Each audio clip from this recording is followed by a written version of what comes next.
Hello and welcome to the Nation ASEAN Plus. I'm GERARD RATNAM, coming to you live from Wisma Bernama in Kuala Lumpur. Every weekend we bring you stories that made the week and insightful perspectives from across a dynamic and diverse region. We've had some significant developments in the ASEAN bloc this week, but we'll start as always from Malaysia in Kuala Lumpur, the federal capital.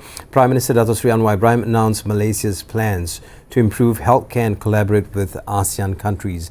Now he aims for Malaysia to lead in advanced medical manufacturing and innovation. He mentioned that the Ministry of Health will upgrade infrastructure, enhance workforce skills and integrate AI, IoT and 5G technologies.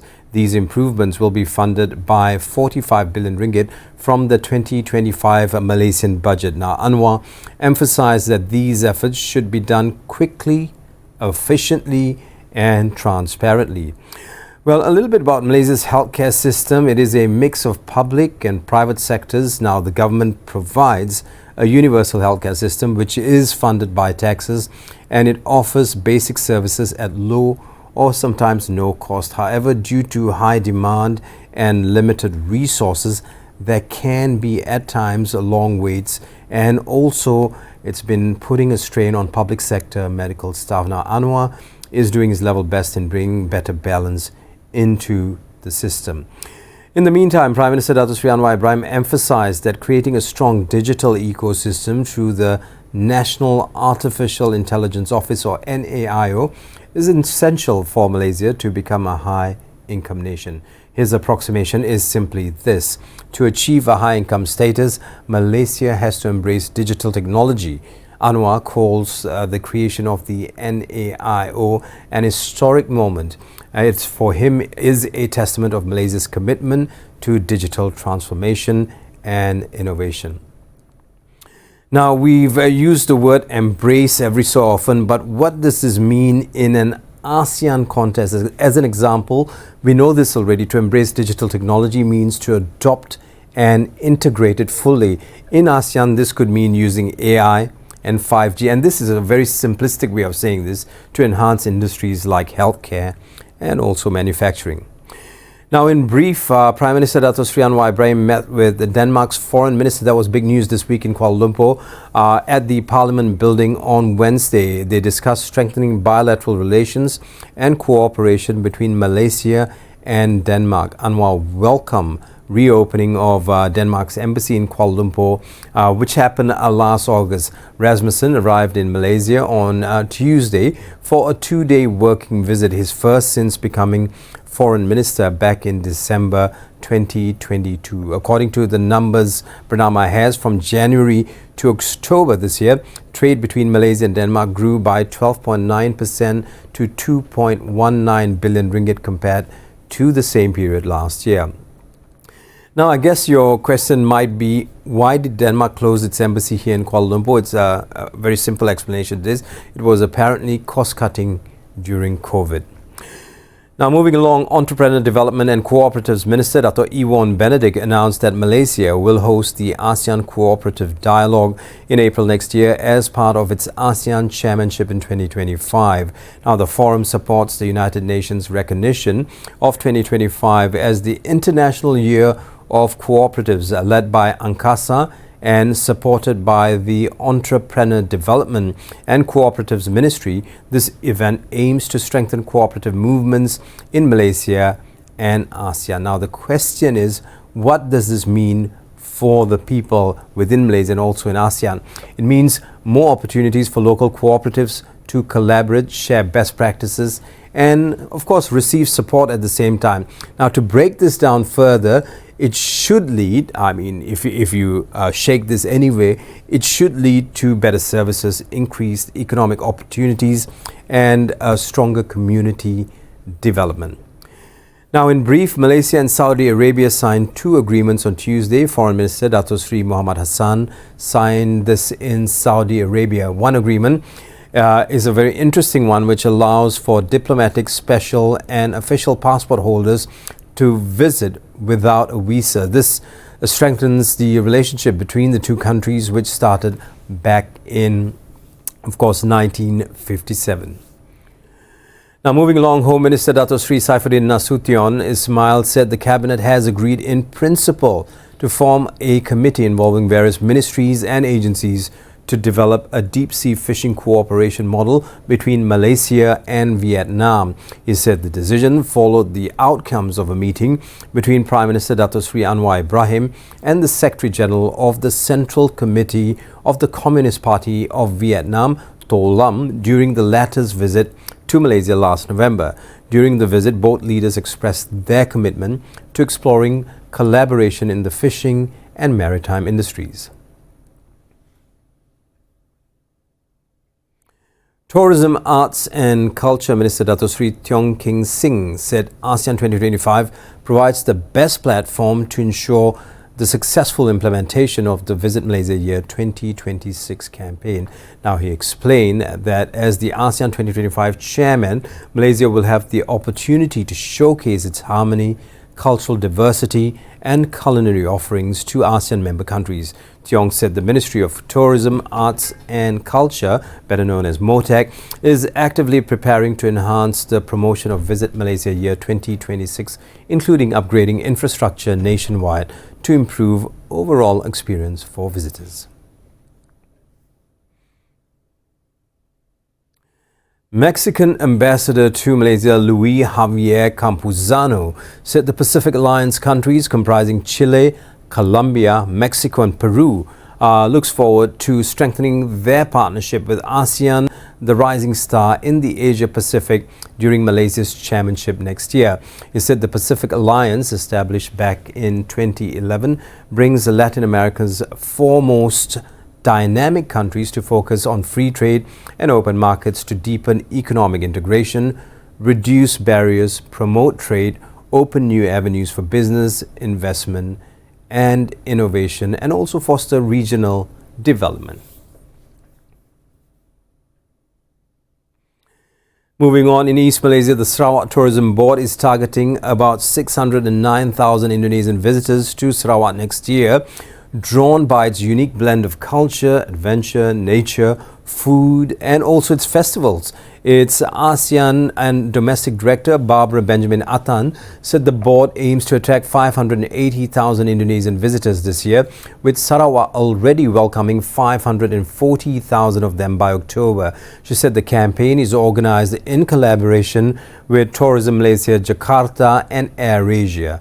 Now, the primary goal of the campaign is to position Sarawak, located on the world's third largest island, Borneo, as a key tourist destination alongside Brunei and Kalimantan in Indonesia.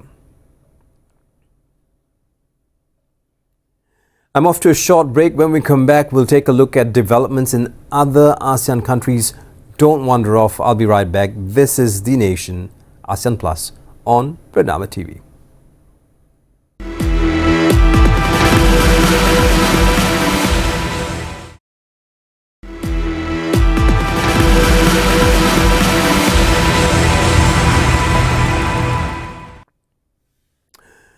Welcome back. Now, the Nation ASEAN Plus continues with Indonesia in focus. Officials on Monday said Indonesian rescuers recovered 10 bodies that were swept away in flash floods or buried under tons of mud and rocks that hit. It hit hilly villages on the country's main island of Java. 2 people are still missing. Torrential rains since last week have caused rivers to burst their banks, tearing through more than 170 villages in Sukabumi district of West Java province as mud, rocks and trees tumbled down mountainside hamlets.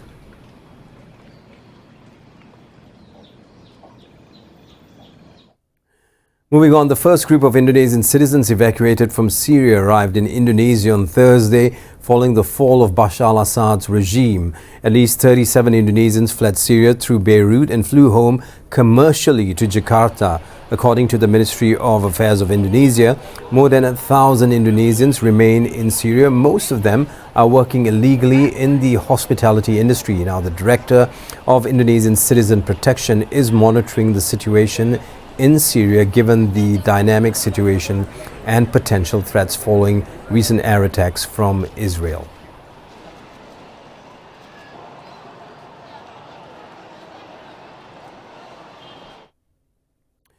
In case you've missed this update, Indonesia and the Philippines signed a deal recently to send home a Filipino death row drug convict who was nearly executed by a firing squad in 2015 as the new administration of President Prabowo Subianto seeks to shore up diplomatic ties with neighboring countries. The agreement, the fruit of a decade of negotiations by Manila, will allow Mary Jane Veloso to return home, which is expected before Christmas by the end of the year. A joint team from both countries will work closely for the repatriation of the agreement after the agreement was signed. Now, Veloso is currently in Yogyakarta. She's been in a prison in Yogyakarta for a good 14 years, and things are changing very quickly for Veloso.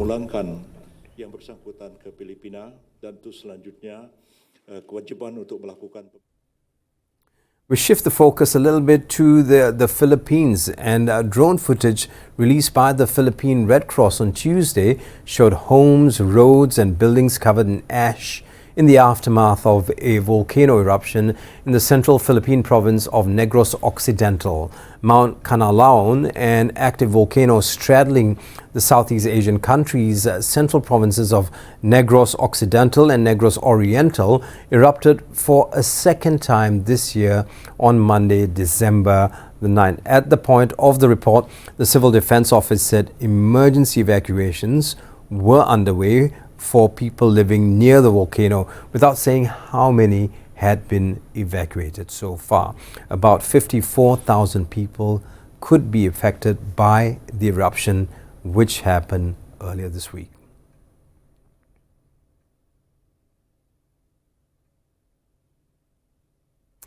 Chinese Foreign Ministry spokesperson Mao Ning criticized the Philippines over tensions in the South China Sea. Once again, this is happening this week. She said the recent maritime situation between China and the Philippines was entirely caused by the Philippines' insistent infringement and provocation, or at least that's what she's saying.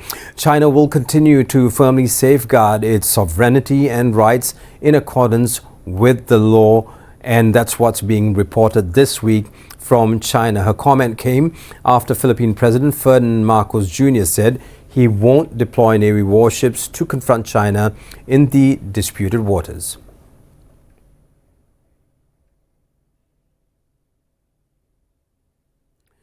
Well, speaking of Philippines, colorful lights and shiny decorations have begun adorning Manila, the capital region of the Philippines, with 16 interlocked cities as it gears up for the upcoming Christmas festivities. The Philippines typically starts celebrating the Christmas season from as early as September, with Christmas music being played at malls and public places before festivities gradually culminate in December. Christmas is a major celebration for the Philippines, with over 80% of its population practicing the Catholic faith.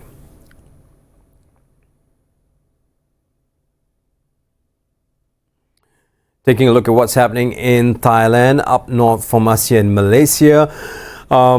There's a significant cultural event which took place earlier this week. On Tuesday, the Kwan Cho Chinchiang Federation of Thailand jointly held a grand ceremony for the installation of the golden statue of the sea goddess named Mazu.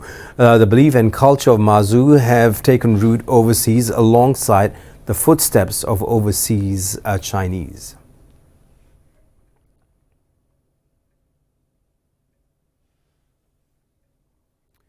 Now, in other news, a 5-year-old swimmer from Bangkok was a guest of honor at the World Aquatic Swimming Championships in Budapest on Thursday. Vanya Maisoonporn is already an internet sensation after her father set up accounts on Instagram and TikTok to showcase her prowess in the pool. According to her father, Vanya began swimming when she was just 6 months old, and tournament organizers World Aquatics invited Vanya and her parents to Budapest, where she was able to swim, and they did this because she was able to swim in the same pool as the world's best have.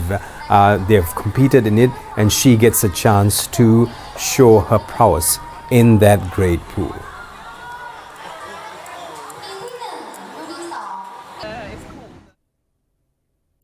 Thailand's tourism and sports minister said the country welcomed 32.7 million international tourists between January 1 and December 8, 2024, generating approximately 1.535 trillion baht. That's about 13.12 million ringgit in tourism revenue. He said that during the week of December 2nd to the 8th, the country saw 700,000 international arrivals, averaging close to 100,000 visitors per day. He emphasized that while this represented a slight 1.03% decline compared to the previous week, a strong rebound in Malaysian tourists helped offset the decreases in other markets.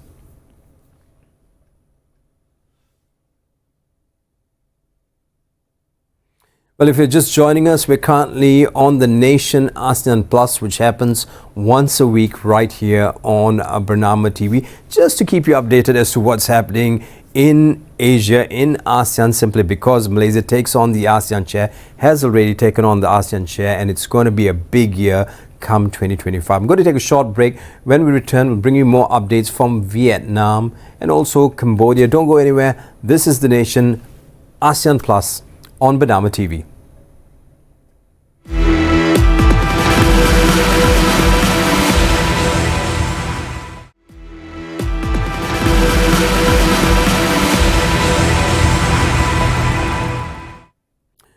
Welcome back. The Nation ASEAN Plus continues. This time we feature a little bit of Cambodia. A simultaneous rare catch of 3 adult Mekong giant catfish in Cambodia's Mekong River on Tuesday has brought a lot of excitement to marine biologists and officials from the country's Fisheries Administration. According to an outreach program called Wonders of the Mekong Project, it bolsters hope that their decades-long coordinated conservation efforts will help the critically endangered species to survive.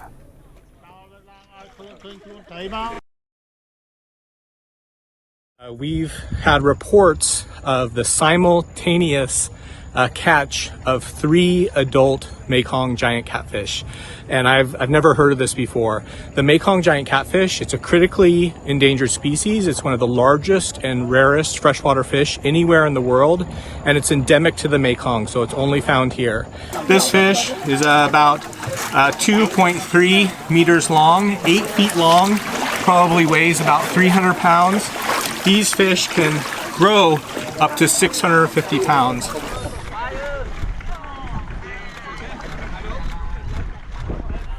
Congratulations to our friends in Cambodia. The 3 that were caught weighed 95, 120 and 131 kilograms. All 3 were measured, tagged and had small DNA samples taken before being released back into the river. Well done, guys.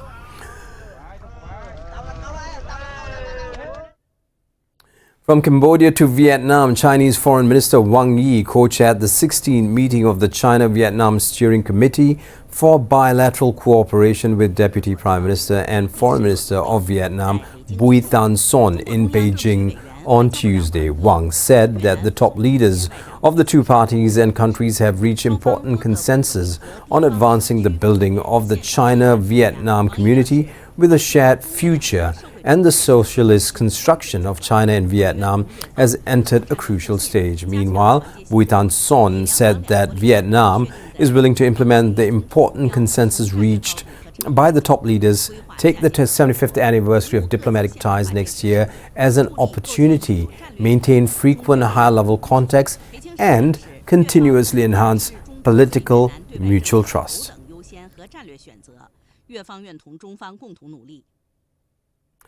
Well, if you haven't heard of this yet, on the 27th of November, the prosecutor of the International Criminal Court, or ICC, said he would seek an arrest, and this is good news for a lot of people, on an arrest warrant for Myanmar's military leader Min Aung Hlaing for crimes against humanity over the alleged prosecution of the Rohingya. A panel of 3 judges will now decide if they agree there are reasonable grounds to believe the military leaders bear criminal responsibility for the deportation and persecution of Rohingya and Myanmar and Bangladesh. There is no set time frame for their decision, but it generally takes around 3 months to rule on issuing an arrest warrant.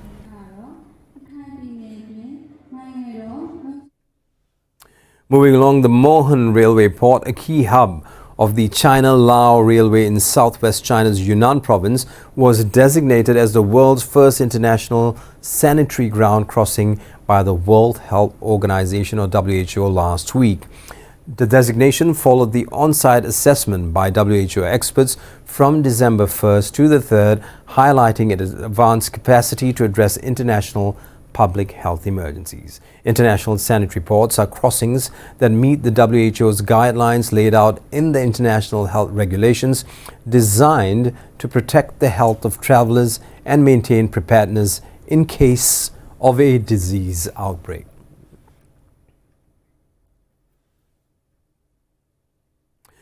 Before we end, let's take a look at the latest updates from ASEAN headquarters. The closing ceremony of the second edition of the Portuguese language course organized by the Mission of Brazil to ASEAN was held at the residence of the Ambassador of Brazil to ASEAN. The course is an important activity in ASEAN's growing partnership with Brazil and follows the success of its first edition conducted back in 2023. It's organized under the framework of the ASEAN-Brazil Sectoral Dialogue Partnership and is attended by ASEAN Secretariat staff from March to November 2024. Now, the ASEAN Secretariat has announced the release of the ASEAN Magazine issue number 41 towards a mobile and connected ASEAN. This edition highlights the priorities and outcomes under the Lao PDR's ASCC Council Chairmanship, including ASEAN's effort to enhance people's mobility and digital connectivity as key drivers of economic growth and regional cohesion.